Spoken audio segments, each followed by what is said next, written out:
Oi, Hugo. Olá, Tudo tudo certo? bom, Gelson? Tudo bem. Boa noite a Ah, todos. Estamos aqui dando então o pontapé inicial, né, desse projeto, Reflexões Filosóficas, né? Convidei o professor Gelson, inclusive troquei uma ideia com o professor, né, para a gente poder tocar para frente esse projeto. Tive a grata felicidade de entrar em contato com vários professores e todos eles prontamente aceitaram. Então eu vi que a coisa realmente poderia dar certo. E essa ideia desse projeto, professor, é muito por aquilo que eu já tinha falado com o senhor, né, em particular, que assim, a reflexão filosófica parece que mais do que nunca ela é importantíssima, né? Visto que passamos por um processo de negacionismo, anticientificismo, né, de intervenção, né? Inclusive hoje tivemos um episódio de intervenção, né? Então assim, eu acho que é mais do que necessário esse tipo de ação, de reflexão, para que as pessoas possam ter um conhecimento maior, né, alargar sua esfera de pensamento, e que a gente possa levar também, porque aqui as pessoas que vão assistir hoje tem alunos de ensino médio, alunos universitários, professores, curiosos, pessoas que querem entender mais o que é a filosofia, como ela pode ser importante na nossa vida. Então, eu acho que é muito importante, não falando por mim, mas que outras pessoas também levem em consideração esse aspecto, né, de levar a reflexão filosófica. Eu vou apresentar aqui o senhor rapidamente para que o senhor possa fazer a sua intervenção. O primeiro professor, então, desse nosso encontro é o Gelson Roberto de Oliveira. Ele tem doutorado pela Universidade Federal de São Carlos. O título, né, do seu doutorado é Para uma Ética da Amizade em Friedrich Nietzsche, né? Ele é autor de vários artigos, de várias obras, dentre elas Compreender Hans Jonas, né? Também é um outro professor muito, um outro pensador muito caro, o professor Gelson, né? Negação e Poder, do desafio do niilismo ao perigo da tecnologia, Vida e Liberdade entre a Ética e a Política, além de outras obras. E aproveitando que vocês estão nessa quarentena, né, e a gente está enriquecendo o Amazon, né, todas essas obras e outras também se encontram no Amazon, né. Então, professor, muito bem-vindo e muito obrigado pela participação. Muito obrigado, Hugo. Queria te agradecer e, obviamente, parabenizar também pela iniciativa. Fico muito feliz que ela tenha rendido, primeiro, esses participantes todos aqui, aos quais eu saúdo também com muita ênfase, e tenha rendido também interesse de outras pessoas da comunidade, não só acadêmica, como da comunidade em geral, né, que se interessou por esse tema e também por esses professores maravilhosos aí que você convidou, todas pessoas muito competentes. Então, estou muito feliz de estar com essa turma toda e com você. Muito obrigado e parabéns mais uma vez. Quando a gente pensou, então, né, Hugo, esse tema de hoje, nós pensamos em começar falando um pouquinho sobre o Nietzsche e buscamos aí uma chave de entrada nessa grande obra, nessa grande casa, aí, digamos assim, que é a filosofia nietzschiana. E pensando um pouco na conjuntura aí, vamos pensar então o Nietzsche a partir dessa temática do amor, que é uma temática que, como eu disse, serve um pouco assim de chave de entrada na filosofia nietzschiana, né? Vou tentar ser o mais, digamos assim, simples possível para me fazer entender. E se tiver alguma dúvida, uma pergunta, a gente pode ir postando aí, né? E depois a gente pode deixar um tempinho para tentar responder. Eu vou quase devia chamar assim a minha preleção aqui, Hugo, a nossa conversa de 4 pressupostos e 8 lições sobre o amor a partir de Nietzsche. 4 pressupostos e 8 lições, ou 8 visões, ou 8 variações sobre o amor que a gente podia tirar da filosofia nietzschiana. Então eu Professor, vou... rapidinho, talvez as pessoas, só para alertar as pessoas para terem cuidado, que isso não é uma receita para encontrar o amor, né? Ah, sem Porque dúvida. existe muitas vezes um certo desespero, né? E Nietzsche, nós sabemos que é um dos pensadores mais, um dos mais mal interpretados, né? Então não espere É, que isso seja uma receita para encontrar o amor, feito aqueles cartazes que tem posts, né? Muito isso pelo mesmo. contrário, né? Isso mesmo. Embora cada vez que a gente entende uma coisa, entende um sentimento, a gente tende a ser mais preparado para enfrentá-lo, né? Ou para vivê-lo. Então, talvez o que o Nietzsche, o que a filosofia pode nos ajudar nesse caso, é entender esse sentimento, entender isso que, né, nos abala, nos tira do prumo, né? sei lá, faz tanto com a gente, né? E então, entendendo esse sentimento, talvez a gente viva esse sentimento melhor. Então, talvez essa a única saída prática, né? Mas vamos lá, 8 lições sobre o amor e primeiro 4 pressupostos. Antes de começar isso, eu queria lembrar um pouquinho, quem não é da área, quem não conhece Nietzsche, nós estamos falando de um filósofo que, além do nome difícil, né? A gente diz Nietzsche, mas escreve Nabucodonosor, né? Como diz a professora de francês. É um nome difícil, mas é um filósofo alemão, então, do século XIX, né? Ele vive aí a partir, então, de 1840 até 1889. Ele vive 11 anos na loucura, acho que todo mundo sabe esse detalhe da vida dele, e tem uma obra absolutamente contundente, né? Reconhecida por ele mesmo como uma espécie de dinamite, né? Uma espécie de, de obra que tem um tom crítico muito grande. Então, falar de Nietzsche é sempre falar de um tom crítico que ele dirige a qualquer assunto, qualquer coisa que ele toque, né? O Nietzsche é um autor basicamente crítico, no sentido radical que essa palavra tem. Geralmente a obra do Nietzsche está dividida em 3 partes, né? Só para todo mundo mais ou menos saber. A primeira parte ele é muito influenciado pelo Arthur Schopenhauer, um filósofo então que o precedeu, né? Um grande filósofo. E também por uma amizade que o Nietzsche vai manter, isso tem tudo a ver com amor, né? Uma amizade que ele mantém com um cara chamado Richard Wagner, um músico, né? O famoso músico Richard Wagner, que na época de Nietzsche tem um projeto de renovação da cultura alemã, passando então pela música. Nietzsche fica muito amigo do Wagner, né? Frequenta as rodas wagnerianas e ele, de alguma forma, escreve as primeiras obras inspiradas, então, por essa proximidade com Schopenhauer e com Wagner. Em 76, o Nietzsche participa da famosa inauguração do Teatro de Bayreuth, em que o Wagner inaugura um teatro para apresentação das suas peças. E aí, a partir, então, de 1876, do verão de 76, o Nietzsche rompe com Schopenhauer, rompe com Wagner, e, portanto, nós vamos ter agora um novo momento, o chamado segundo período da sua filosofia, um momento, então, que o Nietzsche se aproxima de um outro personagem que vai ser muito importante para ele, chamado Paul Rée, que é um dos primeiros, digamos assim, entre aspas, sociobiólogos, um dos primeiros a aplicar a tese darwinista, a tese de Darwin, à interpretação precisamente dos sentimentos morais, vejam vocês. E entre os sentimentos morais, obviamente, está o amor, que tradicionalmente foi anunciado como, digamos assim, o mais importante dos sentimentos, aquele que deveria orientar a moralidade. Então, nós estamos falando aqui de um sentimento com letra maiúscula, né? Junto com Paul Rée, com Malvina von Meisenburg, que era uma outra senhora que era amiga dele, ele se encontra depois com Lu Salomé, com quem ele tem aí, né, um affair, digamos assim, curioso. E isso tudo marca um momento da filosofia do Nietzsche, com o qual eu vou me ater aqui. E esse momento vai até mais ou menos 1882, quando Nietzsche, então, inauguraria com a publicação e os escritos em torno de Assim Falou Zaratustra, o livro provavelmente mais conhecido e mais famoso do Nietzsche, um livro que é bom lembrar, é também o mais difícil, do meu ponto de vista, porque é um livro de poesia, né? Não é um livro como a gente está acostumado, é um livro que precisa digerir com bastante cuidado, etc.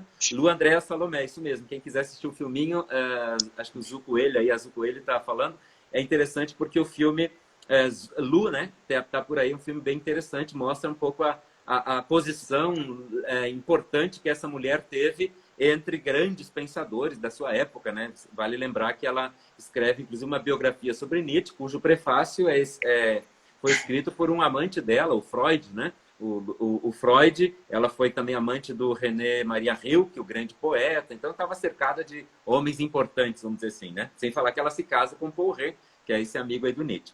Bom, então em 82, 83, por aí começa, o filme se chama Lu, viu? Assim mesmo, L-O-U.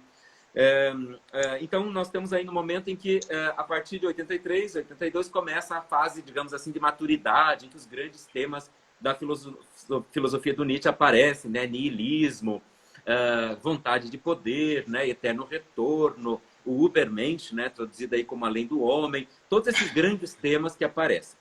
Eu vou começar aqui essas lições, vamos dizer assim, essas preleções, usando basicamente 3 livros. Humano, Demasiado Humano, que é publicado em 78, mas começa a ser escrito em 76, portanto faz parte desse segundo período.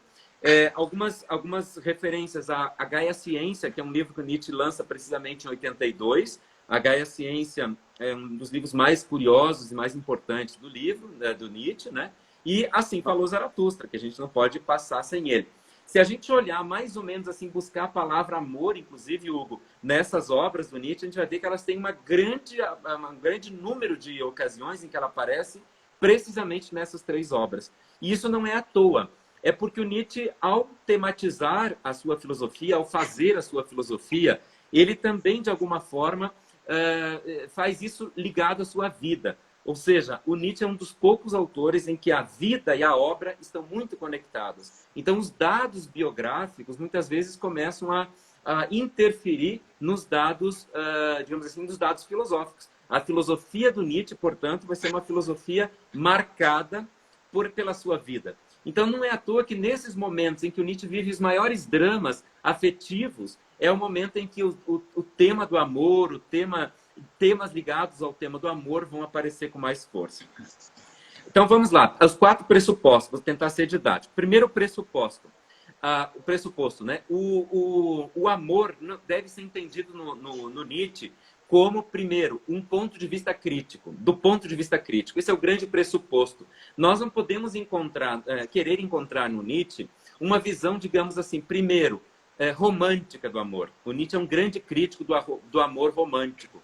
Não é à toa que, justamente em 76, quando ele rompe com Schopenhauer e com Wagner, que são 2 ícones do romantismo, principalmente no Wagner, que é um músico romântico, a gente vai encontrar precisamente uma crítica muito grande ao amor romântico. Esse amor, portanto, do casamento, dos amantes, da idealização do outro, né? O Nietzsche, nesse momento de Humano Demasiado Humano em diante, ele vai ser muito crítico precisamente dessa ideia de um amor, portanto, romantizado, um amor idealizado, um amor como a gente vai encontrar, então, que idealiza o outro ser amado.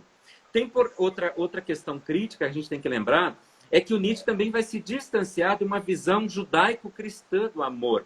Ou seja, também nós não podemos esperar encontrar no discurso sobre o amor do Nietzsche, nessas, portanto, 8 lições, nenhum tipo de, digamos assim, de resquício do cristianismo, ou desse tipo de interpretação cristã do amor, que liga o amor a esse sentimento, por exemplo, primeiro, purificado, um sentimento ligado, portanto, a essa ligação minha com Deus, e nem aquele sentimento ligado ao próximo, ou, digamos assim, o amor como amor ao próximo, amor como compaixão, por exemplo, como aproximação deste outro que é o meu próximo, né? Então, nem o amor é essa idealização primeira, né, romântica, nem ele é uma coisa divina, nem ele é uma coisa que tem a ver com uma ética, digamos assim, da compaixão, da benevolência, da caridade, que orienta essa ideia de amor ao próximo, né?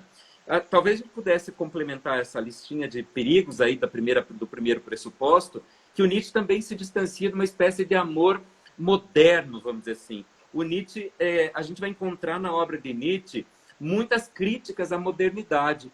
E a gente sabe que o amor moderno ele é basicamente marcado por uma crítica, por exemplo, à ideia de igualdade de gênero. O discurso feminista é amplamente rebatido por Nietzsche. Aqui é uma outra página, eu não vou poder entrar nisso, mas a relação com a mulher, né, com o casamento, com o matrimônio, vai ser muito criticada por Nietzsche. Né? O Nietzsche em muitos momentos, vamos dizer assim, muito machista, se você quiser usar uma palavra mais contemporânea aqui, né? De qualquer forma, a visão que tem por trás disso é uma tentativa que o Nietzsche tem de se distanciar do amor moderno, do modo como a modernidade vai entender o amor, a modernidade vai entender o amor a partir, portanto, do amor burguês, dos direitos iguais, né, desse amor. Então, nos discursos do Nietzsche, não é isso que a gente vai encontrar. Segunda questão que eu acho importante a gente reparar, que vem como consequência dessa. Então, quando a gente fala em amor, a primeira coisa que nós temos que lembrar é que nós não estamos falando do nome de uma relação.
Deu uma travada violentíssima aqui agora.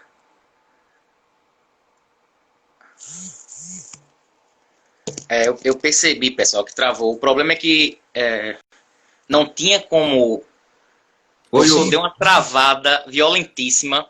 E o pior é que assim, eu estava tentando falar, mas como travou, não chegou para ninguém. Tá, aí, depois que voltou a conexão, foi que chegaram as mensagens.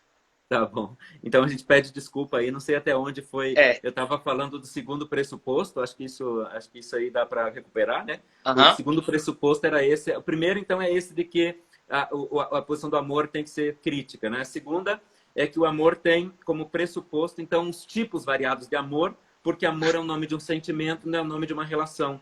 Então, a gente pode pensar em vários tipos de amor em Nietzsche, né? Quer dizer, há uma variedade sobre esse tema na obra. A terceira questão é que a gente pode dizer que o amor está ligado a uma espécie de autoafirmação. E que o amor, portanto, em Nietzsche, nunca é um sentimento em relação ao outro, mas é, sobretudo, um sentimento que parte da gente mesmo, de uma espécie de afirmação de si. Então, esta é, para mim, uma questão muito importante para falar do amor em Nietzsche. Todos nós, antes de amar alguém, devemos aprender a amar a si mesmos, a nós mesmos. É só, portanto, quem ama a si mesmo que é capaz de amar o outro. Então, vejo que aqui também há um distanciamento de uma certa ideia de amor, que é aquele, por exemplo, que nós vamos encontrar no discurso amoroso do cristianismo, em que o eu, o egoísmo, o ego, vai ser proibido em nome do outro. Sempre o amor é alteridade. Para o Nietzsche, o amor é identidade. Para o Nietzsche, o amor é autoafirmação. Ele é celebração de si. Ele é autoafirmação. Então, por trás do amor existe uma ideia de egoísmo saudável, vamos dizer assim, que de alguma forma expressa-se no amor. E isso, e agora eu vou para o quarto pressuposto, isso leva a gente a pensar não só num amor, mas a gente podia usar aqui uma expressão que é muito cara a Nietzsche, a ideia de grande amor. O Nietzsche fala muito de grande saúde, grande política, grande homem, né? Essa expressão alemã, groß, aí que ele coloca no início de algumas palavras, elas têm como intuito, no meu ponto de vista, incluir na palavra o seu contrário. Então, quando o Nietzsche fala em grande saúde, por exemplo, ele quer incluir na saúde o contrário de saúde, que é a doença.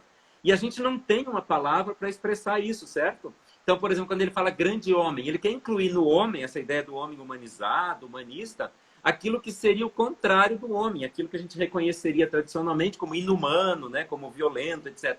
Então, ao falar em grande amor, nós teríamos que incluir no amor o contrário do amor, ou seja, o ódio, ou seja, o egoísmo, esses sentimentos que são contrários ao amor, mas que para que alguém diga que ame, precisa também aprender a lidar com esses sentimentos. Então, o quarto pressuposto é pensar que este amor que é a autoafirmação, que é o terceiro pressuposto, ele também é egoísmo e, mais do que isso, ele é solidão. O amor para Nietzsche, ele tem como primeiro, digamos assim, primeiro pressuposto a ideia de solidão. Ele está embasado na solidão. O que é a solidão para o Nietzsche? Eu escrevi um livro, aproveito para fazer propaganda, se chama A Solidão como Virtude Moral em Nietzsche, né? Que foi da onde surgiu essa minha tese que o Hugo aí leu, que é sobre a amizade.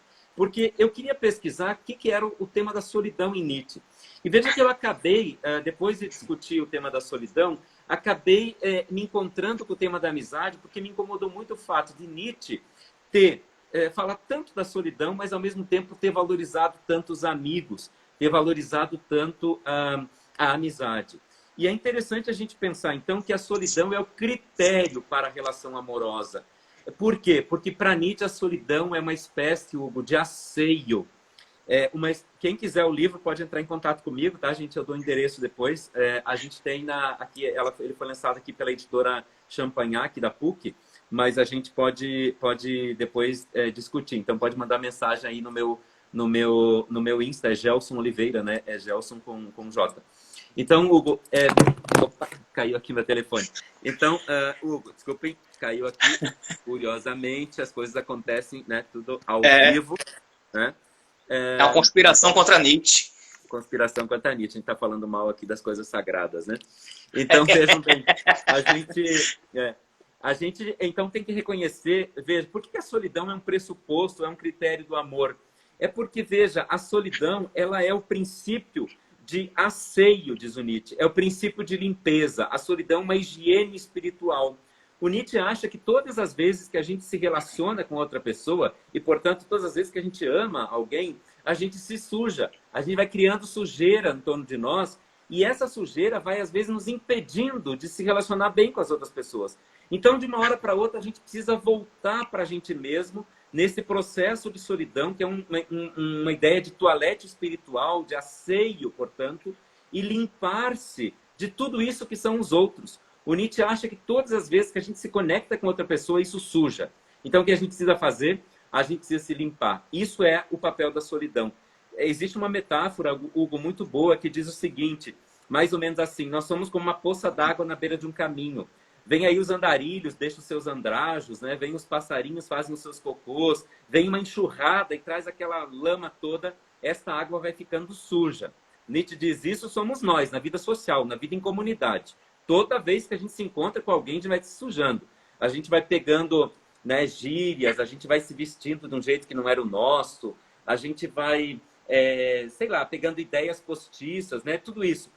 Esta água, ela entra no fundo da terra para sair limpa do outro lado, né? Então, isso é a solidão. É esse entrar-se no escuro da terra para sair limpo do outro lado e dar de beber a outros andarilhos. Olha que bonito.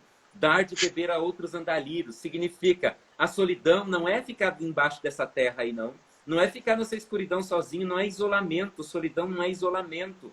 Solidão é autolimpeza, é asseio para sair do outro lado como aquela água limpa de novo para dar de beber a outros andarilhos. Ou seja, a solidão é o critério para que eu tenha boas relações sociais, para que eu consiga, portanto, amar de verdade. Ninguém quer beber de fonte de água suja. A gente quer beber de fonte de água limpa.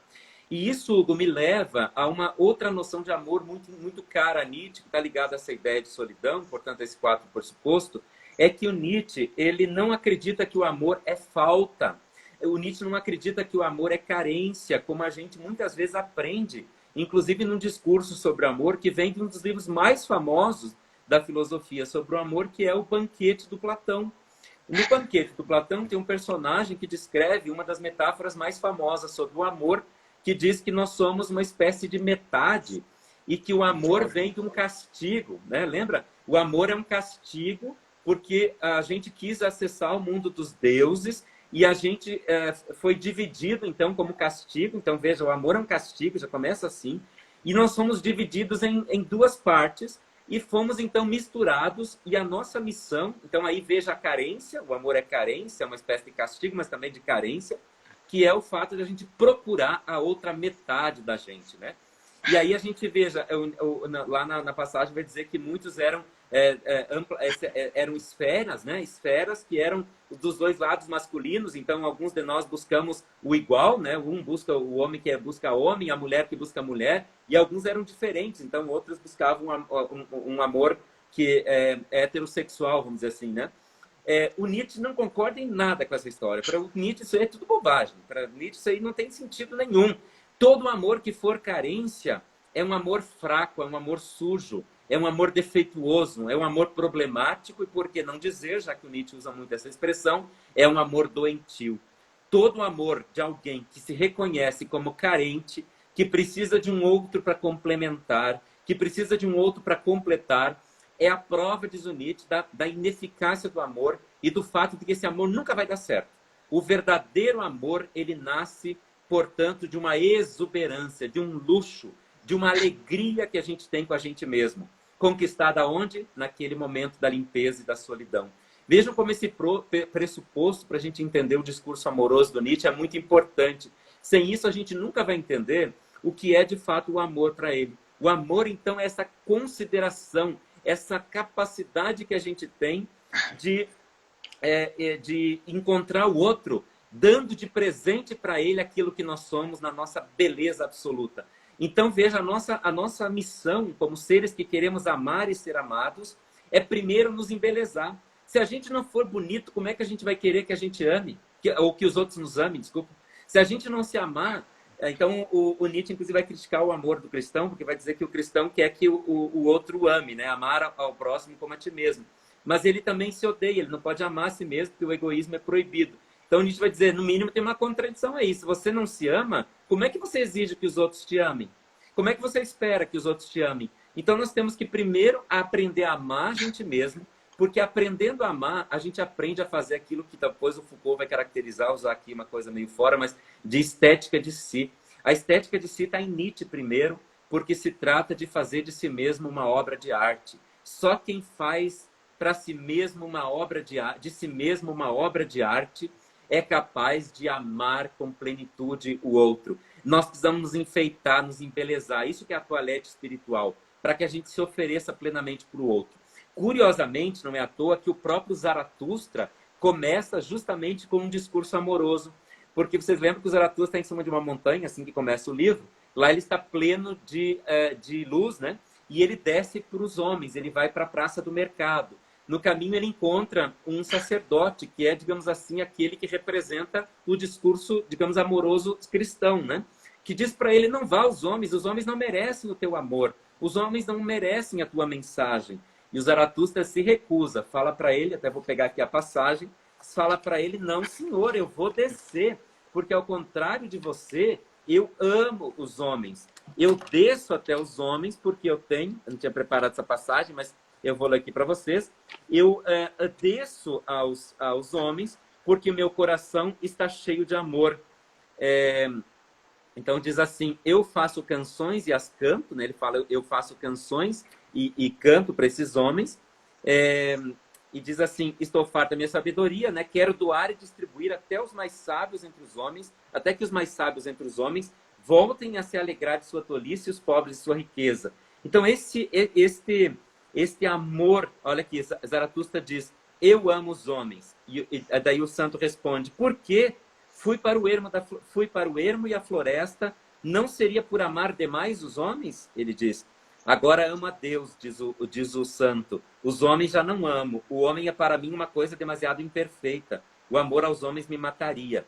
Daí o Zaratustra diz para esse santo, que fiz eu, falando de amor, trago aos homens uma dádiva. Então veja, enquanto o santo diz, não vamos aos homens porque os homens nos fazem mal, o Zaratustra diz, não, eu amo os homens, é por isso que eu quero levar essa notícia para eles. Então, o Nietzsche diz, com o seu Zaratustra, que o grande, aquele que tem o maior amor não é o que se distancia dos homens, mas precisamente aquele que se embeleza no alto da montanha, na sua solidão, e que leva essa beleza toda, esse derramamento, este mel, esta abundância de mel, leva para os outros. E é interessante que a gente vai encontrar isso também, Hugo, e os que estão me ouvindo, estou vendo aí minha irmã Luciane, estou vendo muita gente, amigos, muito legal ter todo mundo aí. Veja, vocês vão encontrar isso também no discurso de Nietzsche sobre Jesus. Você sabe que Nietzsche é muito crítico do Cristo, né? No livro Anticristo, por exemplo, né? Mas o Nietzsche, ele não critica Jesus. Curiosamente, Jesus seria o exemplo do homem que mais amou, do que foi mais capaz de amar. Por isso, Nietzsche diz, sabe por que ele foi o mais capaz de amar? Porque alguém falou isso sobre a alegoria da caverna. Claro que a gente tem que dizer que o Zaratustra tem a ver com a alegoria da caverna, uma metáfora antiplatônica, né? Então, voltando aqui, Jesus é o exemplo do amor, por quê? Porque primeiro Jesus amou a si mesmo. Jesus é o exemplo mais forte de um homem que se amou a si mesmo. E como é que a gente prova isso? Olha que bonito. Prova isso dizendo, Jesus se amava tanto, ele era ele se amava tanto que ele dizia assim, eu sou perfeito. E o modo como ele dizia isso, como ele expressava isso, era dizendo, eu sou Deus. É tipo assim, eu só posso ser Deus, cara, porque eu sou muito bonito, eu sou muito bom, eu sou muito perfeito, entendeu? Então, porque Jesus amava tanto a si mesmo, ele foi capaz de amar a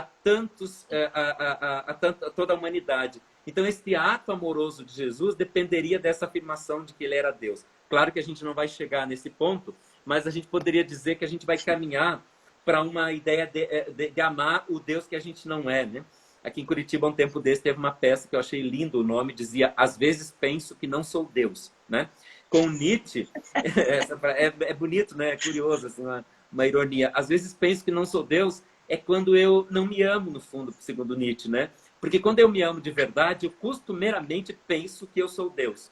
Eu costumeiramente penso que eu sou perfeito. Claro, essa perfeição não é, de novo, romantizada. Não esqueçam do primeiro pressuposto, né? É uma visão, digamos assim, de aceitação, de autoaceitação. Esse é o verdadeiro amante. O verdadeiro amante é aquele que primeiro ama a si mesmo. Vamos lá, eu vou, como meu tempo já está, né, como é que é, fluindo, vamos falar aqui das 8 lições, rapidamente. Primeira lição.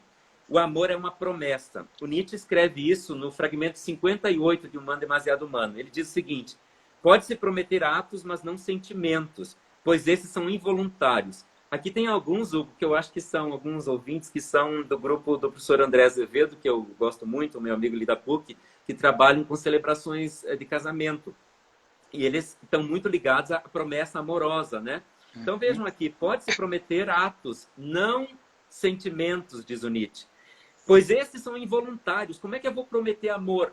Como a gente faz, por exemplo, diante do... E amor eterno. Eu tenho que amar essa pessoa pela eternidade. Meu Deus, o Nietzsche diz, não faça isso, porque isso aí não é possível. Quem promete a alguém amá-lo sempre, ou sempre odiá-lo, ou ser-lhe sempre fiel, promete algo que não está em seu poder. Mas ele pode prometer aqueles atos que normalmente são consequência do amor, do ódio, da fidelidade. Mas também podem nascer de outros motivos, pois caminhos e motivos diversos conduzem a um ato.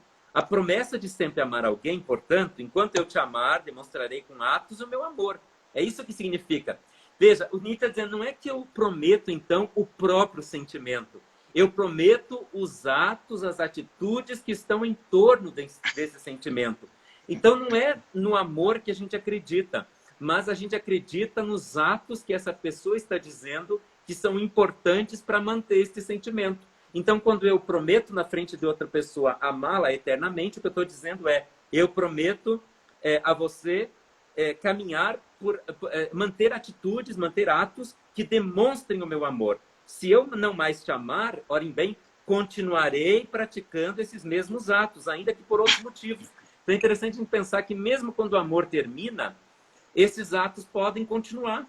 Então, veja, eu posso ser carinhoso, justo, enfim, eu posso ser bom com a pessoa, mesmo que são atos, portanto, mesmo não amando esta pessoa mais. Explica, portanto, como às vezes, quando casais se separam, eles podem manter uma boa relação. Então, o Nietzsche está dizendo, primeira lição, cuidado com a promessa. A promessa não é do amor, mas é dos atos. E, então, quer dizer que para amar de verdade, não adianta ficar falando isso como um sentimento vazio, tem que mesmo praticar.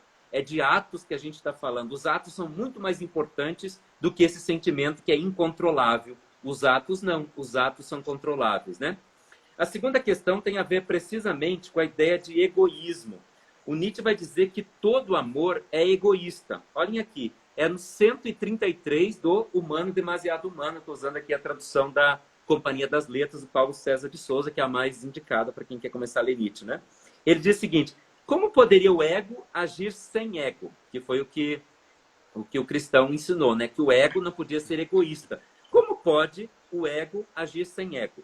Por outro lado, um Deus que é todo amor, como às vezes se supõe, não seria capaz de uma única ação altruísta, porque o Nietzsche está ligado com o amor, né? Então, o Deus que ele diz que ama, ele, diz o Nietzsche, ele não é capaz de nenhuma ação altruísta. Nisso deveremos lembrar um pensamento de Lichtenberg, o qual certamente foi tomado por uma esfera um pouco mais modesta. Olha o que o Lichtenberg diz, que Nietzsche cita.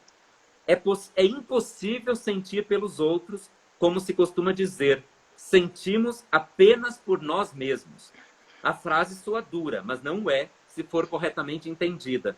Não amamos pai, mãe, esposa ou filho, mas os sentimentos agradáveis que nos causam.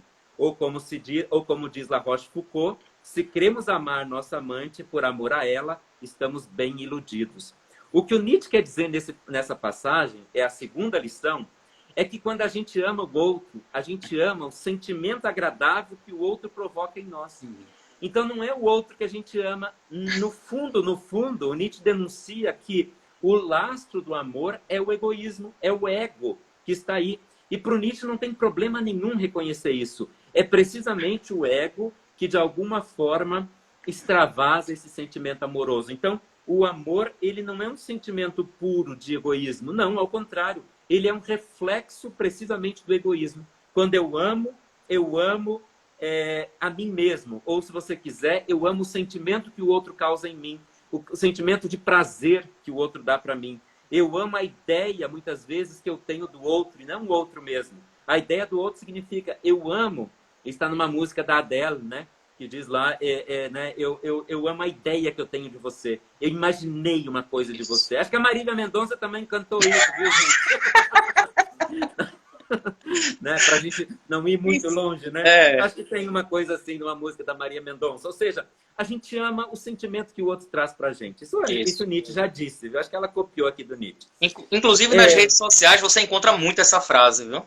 Né? As pessoas adoram publicar frases de Nietzsche sem conhecer Nietzsche, né? E aí fazem interpretações das mais variadas, né? Essa é uma das que mais citam, né? Pois é. Essa ideia que é muito forte, né? Quer dizer, eu tenho um egoísmo em mim e não tem problema em ter isso, porque o amor tem isso mesmo, né? Outra passagem importante é que o Nietzsche fala que existe uma exigência do amor. Tá no 5.2.3 do Humano e Demasiado Humano, é a terceira lição. Ele diz o seguinte: querer ser amado. É bem curto isso. A exigência de ser amado é a maior das pretensões. Eu adoro isso aqui. A exigência de ser amado é a maior das pretensões. Veja que esse egoísmo torna a gente pretensioso. A gente quer ser amado significa eu tenho que... Obrigado, Luciane, diz que me ama. Eu tenho que... Veja, eu tenho que ser amado. Muita gente... A minha irmã é psicóloga, tá aí, essa Luciane, minha irmã é psicóloga, e quantos psicólogos sabem disso? De quantas pessoas sofrem por causa dessa pretensão de ser amado, né? Eu tenho a pretensão de ser amado, né? Acontece da gente ser amado, mas também acontece de não acontecer. Pode acontecer de não acontecer nada disso, da gente passar por aí, primeiro não ser, recompensado no amor, né? Não ter, vamos dizer assim, como é que a gente, me fugiu a palavra, mas não ter, digamos assim, o outro não me amar também, né? Não ser correspondido, né? Não ter correspondência, né? Não ser correspondido acontece. E acontece também de eu não ter me tornado bonito para os outros, eu não ter me embelezado o suficiente, não ter me esforçado o suficiente, né? Tem uma outra coisa que eu acho importante, é a quinta lição, a quarta lição, desculpa, que tem a ver com o seguinte: para o Nietzsche, o amor se aprende. Eu acho isso muito importante. Para o Nietzsche, o amor se aprende. Olha o que Nietzsche escreve no aforismo 601 do Humano Demasiado Humano. Aprender a amar. O Nietzsche acha que o amor, quando ele diz assim, que se aprende a amar, se aprende praticando o amor, mas atenção, também o amor deve ser assunto educativo, também deve ser assunto da cultura.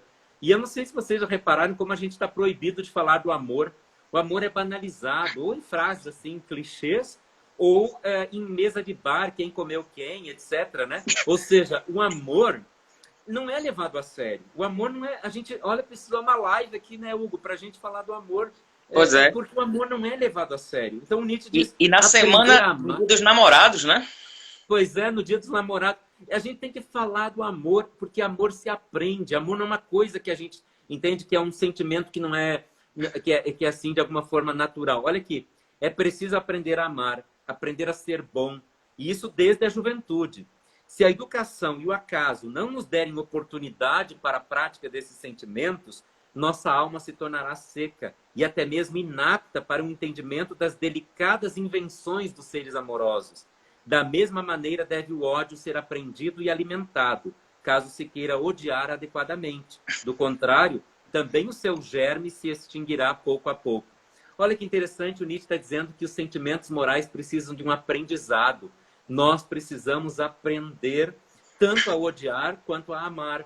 Veja, se a gente não aprende a odiar, a gente nunca vai aprender a odiar sem detonar o outro, sem excluir o outro. Odiar não é o problema, todos nós odiamos. Essa digamos assim, mais uma posição anticristã do Nietzsche, né? Ele quer reconhecer que dentro de nós tem esses sentimentos.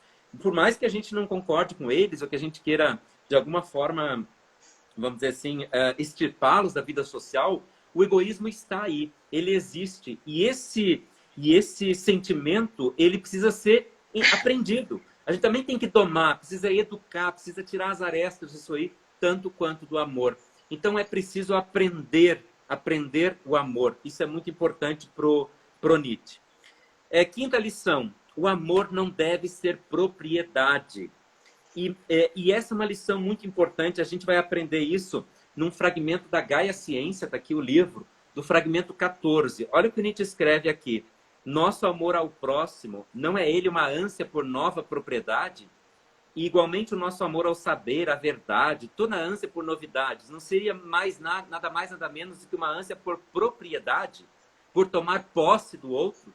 Pouco a pouco nos enfadamos do que é velho, do que possuímos seguramente, e voltamos a estender os braços. Ainda mais bela paisagem não estará certa de nosso amor após passarmos 3 meses nela. A gente se cansa. Quando a gente quer viver com o outro como se ele fosse uma posse da gente, diz o Nietzsche, a gente tende a se cansar dessa posse e imediatamente buscar uma novidade. Como uma paisagem que de tanta gente passar por ela durante 3 meses, a gente já não quer mais saber dela. E começa a desejar algum litoral longínquo que despertará agora a nossa cobiça. Em geral, as posses são diminuídas pela própria posse. Nosso prazer conosco, diz Nietzsche, procura se manter transformando algo sempre em nós mesmos. A posse é quando a gente transforma o outro em nós mesmos. É por isso que a gente se cansa do outro. Porque quando a gente acha que o outro é propriedade, é porque a gente transformou esse outro em alguma coisa que é a gente mesmo. E aí a gente se cansa e quer logo outra coisa. E veja, o Nietzsche termina esse fragmento 14, depois vocês leem, um pouco longo, mas falando o seguinte... bem que existe no mundo aqui e ali uma espécie de continuação do amor. É lindo isso aqui. No qual a cobiçosa ânsia que 2 pessoas têm uma pela outra deu lugar a um novo desejo e cobiça, a uma elevada sede conjunta de um ideal acima delas. Mas quem conhece tal amor? Quem o experimentou? Seu verdadeiro nome é amizade. É lindo, eu vou ler de novo. Nosso tempo está exíguo, mas vale a pena. Reparem, bem que existe no mundo aqui e ali uma espécie de continuação do amor, na qual a cobiçosa ânsia que 2 pessoas têm uma pela outra deu lugar a um novo desejo e cobiça, a uma elevada sede conjunta de um ideal acima delas. Mas quem conhece tal amor, quem o experimentou, seu verdadeiro nome é amizade. Veja, porque o amigo deixa o amigo ser quem ele é. O amigo é o mais... talvez o mais legítimo dos amores. Isso Nietzsche concordaria com uma certa tradição que vem do cristianismo, por razões diferentes. Mas veja, por quê? Porque o amigo deixa o amigo ser o outro. Ao contrário do amor que é posse, que o Nietzsche associa, portanto, à modernidade, aquele amor do matrimônio, aquele amor em que alguém toma posse do outro e, portanto, a gente vai ter aí uma anulação e um cansaço do sentimento amoroso, porque o outro vira a gente mesmo e perde a graça. Então, nós agora estamos pensando aqui o amor como amizade, que é muito, muito legal, né? Eu já falei do amor como solidão, deixa eu ver qual que eu estou agora, na sexta lição, desculpa, na sexta lição.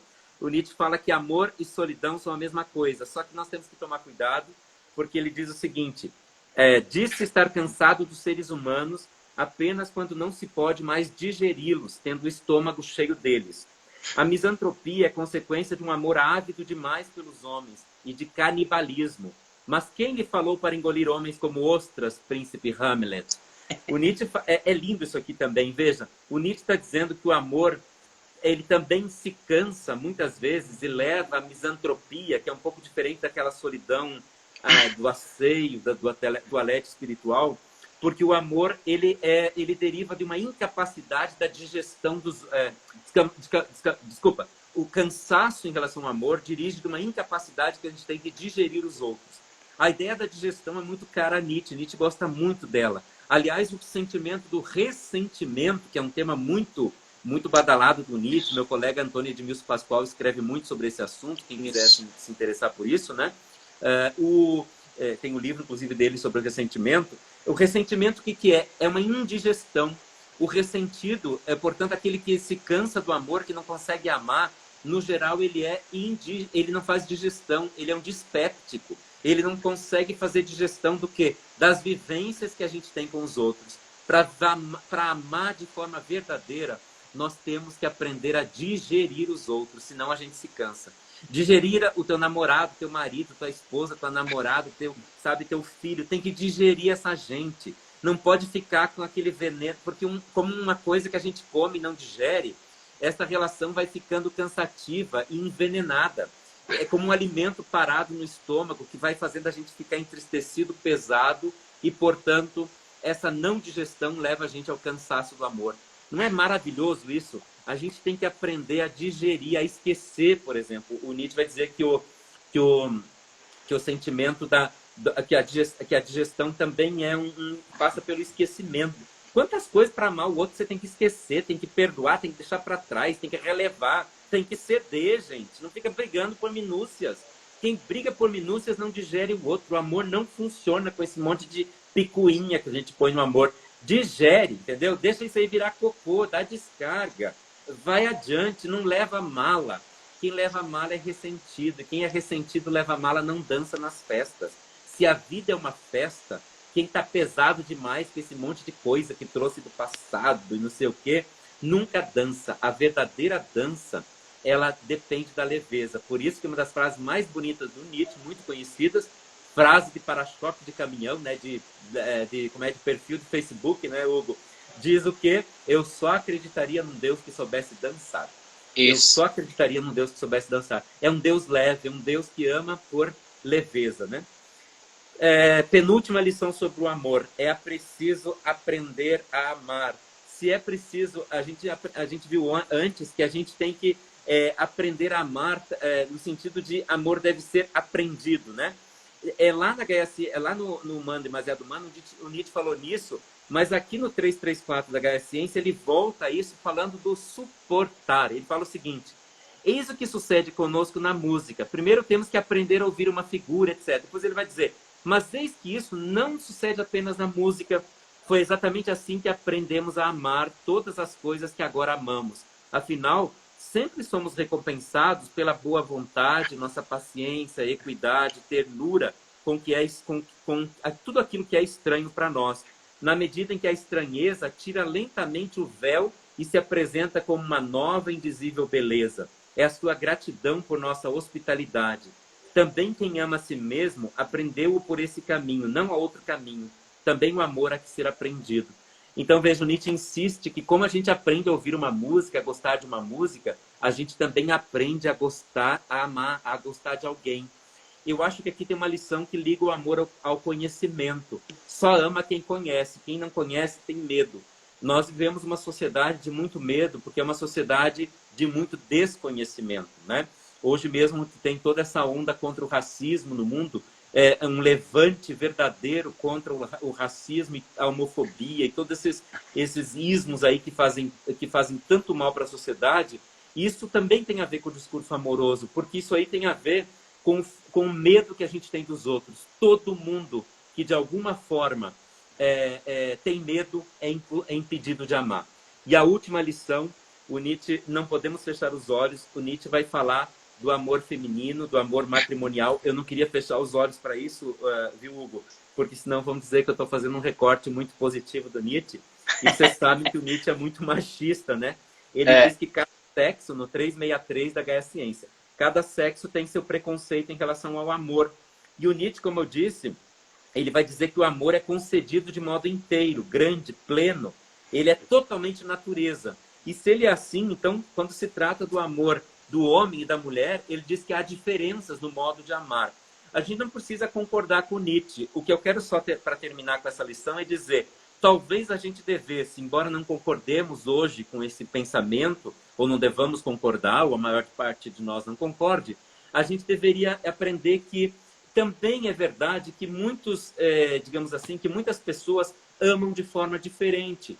E que essas diferenças no grau de amor nunca pode ser sequer resumido na palavra ou no verbo que a gente vai dizer depois de amanhã para os nossos namorados, para as pessoas que a gente ama, para as nossas namoradas, eu te amo. Na verdade, nessa palavra cabe um monte de coisa. E talvez a gente tenha que reconhecer que nela não cabe nada daquilo que a outra pessoa quer ouvir e nem daquilo que de verdade a gente quer dizer. O que é o amor para você? O que é o amor para a pessoa que vai ouvir isso, né? O Montaigne, que o Nietzsche lia muito, tem uma palavra que eu gosto, uma frase que eu gosto muito também, dessas de para-choque de caminhão, põe neon aí, né, no Facebook. Diz o seguinte: a palavra é metade de quem diz, metade de quem ouve. Eu acho que no amor a gente tem que aprender isso. Que todas as vezes que a gente se relaciona com alguém, quando a gente diz eu te amo, que é uma das coisas mais bonitas que a gente pode resumir sobre a gente mesmo, dizer algo de nós, é dizer eu amo você. E quando eu digo eu amo você, metade dessa coisa é minha. Botei aí um monte de coisa. E metade dessa coisa é de quem vai ouvir, que tem as expectativas dele, que tem os dramas dele, as paixões dele, né? E tudo isso talvez não correspondido, talvez sim, talvez não, talvez menos, talvez mais. Se trata mesmo de um sentimento muito volátil, muito fluido. Tem 7 minutos, Hugo, para a gente conversar um pouquinho. Muito obrigado. Professor, eu só queria esclarecer para algumas pessoas que estavam aqui na live, né, que parece que teve, como a gente chama aqui em João Pessoa, uma arranca-rabo, né? Algumas pessoas estavam quase que brigando virtualmente, pediram inclusive para eu desativar, né, porque a coisa estava pegando fogo, né? E outra coisa que eu quero esclarecer, porque alguém falou assim em algum momento, deixa o Hugo falar, a ideia aqui é trazer os professores para eles falarem. Alguns professores vão falar meia hora, 40 minutos, 50 minutos. Se quiser, pode falar 1 hora. Porque, assim, muitas das pessoas que me seguem me escutam falar o tempo todo. Eu sou professor de várias pessoas que estão aqui na live. E eles me escutam o tempo todo. Então, a ideia é exatamente é trazer os professores para que eles possam expor, né, seu trabalho, sua ideia, aquilo que eles estão fazendo. Eu tenho uma pergunta que o senhor foi falando, e aí surgiram várias, né, mas o tempo é pouco. E uma das coisas que me perguntaram muito ao longo da semana é assim, eita, vamos falar de amor fati, né? Que é o termo que é mais conhecido pelo grande público. E aí a pergunta que eu quero fazer, que vai ser um sacrilégio com o senhor, porque não vai dar para responder nesse tempo, é o seguinte. Esse amor fati, que é o amor ao destino, né? E esse destino, essa afirmação da vida que Nietzsche tem, né? Esse amor fati, ele é melhor compreendido pela ideia do eterno retorno anterior a ele, e isso vai sucumbir na ideia da morte de Deus. Percebe o que eu quero falar? Ou seja, o eterno retorno, ele vai processar o amor fati, que é essa afirmação, então assim eu vou determinar a morte de Deus. E essa morte de Deus é como se fosse assim a crise dos universais, né? Eu sei que em 5 minutos para falar disso é impossível, né? Mas assim, pelo menos do amor fati já seria alguma coisa. Beleza, Hugo. É muito bom tu ter trazido isso. O amor fati, de fato, é o que mais se pensa sobre o amor, mas eu queria, como eu disse, falar mais do sentimento mesmo amoroso isso. Do que desse conceito, né? Então, veja, tu tem toda a razão. O amor fati está ligado ao amor bom, ele é o amor ao destino, né? A afirmação radical da vida, de tudo que a gente é, não só individualmente, mas, digamos assim, coletivamente, né? Humanamente. As coisas humanas têm que ser afirmadas. Isso que é amor fati. Tudo que foi, tudo que é, tudo que será, tudo que é você agora, nesse momento. E nesse radical de tudo que é o agora, tudo que é esse instante, né? Esse grande painel, esse grande portal sobre o qual nós estamos, leva a gente a desejar que esse amor retorne eternamente, o que isto retorne eternamente. Então eu amo tanto a mim mesmo, o meu destino, tudo que eu fui, tudo que eu sou, não quero fazer nada de correção, que eu desejo que isso retorne eternamente. E isso é uma espécie de afirmação, digamos assim, que é uma alternativa de Nietzsche justamente à perda do valor do absoluto, de Deus, que, né, nesse sentido representa o valor absoluto. O Deus que morre é o Deus, como você disse, desses grandes conceitos que se esvaecem e que perdem o seu, portanto, fundamento. E diante da morte de Deus, o homem se encontra sozinho. Se antes o amor era todo dirigido à esperança de um Deus, agora o amor é todo dirigido à afirmação da vida humana. Então, dizer morte de Deus é dizer amor fati, é dizer, sem Deus, o que eu tenho é o destino humano. O que eu tenho é o meu próprio destino, a minha própria condição humana aqui e agora, e é isso que eu tenho que amar, é isso que eu tenho que afirmar. É isso que, de alguma forma, liga os 3 conceitos. Eles são muito importantes, muito relevantes para a gente entender o conceito do amor em Nietzsche. Mas, como eu disse, eu falei mais do sentimento amoroso, que está ligado justamente a esse sentimento moral, um dos sentimentos morais de Nietzsche. E eu acho, Gelson, que isso ajuda também a compreender a ideia da crítica que Nietzsche faz à institucionalização, né? Ou seja, ao cristianismo e não a Jesus, como você bem colocou, né? Eu até naquele curso que o senhor deu no sábado de manhã, que eu participei, né? Eu até botei uma pergunta que o senhor respondeu, né? Porque, inclusive, a minha dissertação do mestrado foi em Nietzsche, foi sobre o anticristo, né? E é exatamente isso, ou seja, existe uma prática evangélica de Jesus, de um lado, e existe uma constituição da moralidade teológica cristã de outro. Então, isso que se prega como cristianismo é exatamente a abdicação de viver esse mundo, né? E quando a gente afirma esse mundo, resulta na morte de Deus, né? Por isso que para o Nietzsche o problema da religião não é que ela exista. O problema da religião é que ela tenha se tornado para ele uma espécie de adoecimento da vida, das forças vitais. Ela proibiu as forças vitais de fluírem na vida. E é diferente, por exemplo, do mundo grego. Nietzsche é um cultuador durante toda a sua trajetória do mundo grego, porque o mundo grego, diferente do mundo cristão, se reconheceu como aquilo que eu gosto de chamar de uma poetização da vida. O mundo grego se olhou no espelho e falou, olha como a gente é lindo. Tem até um fragmento do Nietzsche que se chama Falha no Espelho, né? Fala dessa diferença do cristão e do grego quando passa na frente de um espelho. O grego se vê como um ser lindo e tudo ao redor é lindo. Então ele diz, eu amo a vida. E o cristão, ele vê um defeito que aumenta o nariz, sabe esse espelho que aumenta o nariz? Uhum. E o cristão começa a agir a partir disso, esquecendo que foi uma falha no espelho que projetou a imagem dele. Não é que ele seja feio, é que tem uma falha no espelho, né? A gente precisaria olhar melhor esse espelho aí para entender melhor a gente mesmo. Né?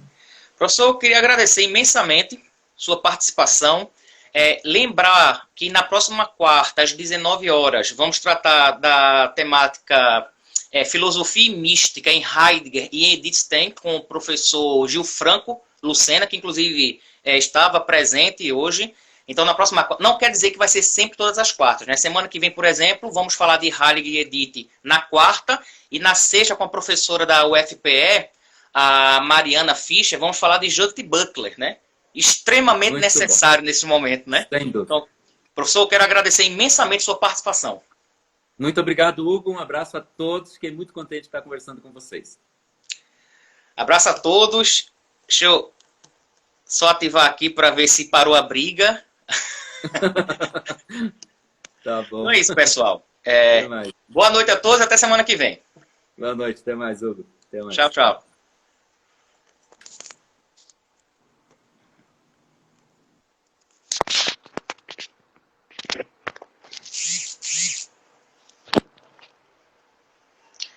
Obrigado, pessoal, a todo mundo. O professor Gil Franco está aí, ó. O professor Gil Franco é o próximo, tá? O próximo participante, quarta-feira, às 19 horas.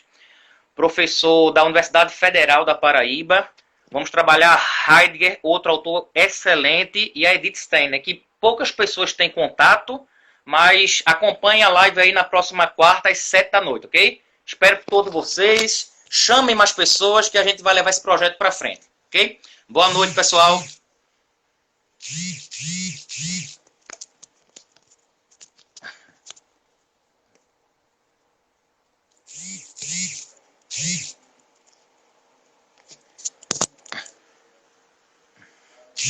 Vou salvar, Zu, se preocupe não. Tô só esperando aqui para poder salvar. Obrigado. Eric, Margarida, minha tia, meu primo Fred, minha prima Renata, alguns alunos. Boa noite, pessoal.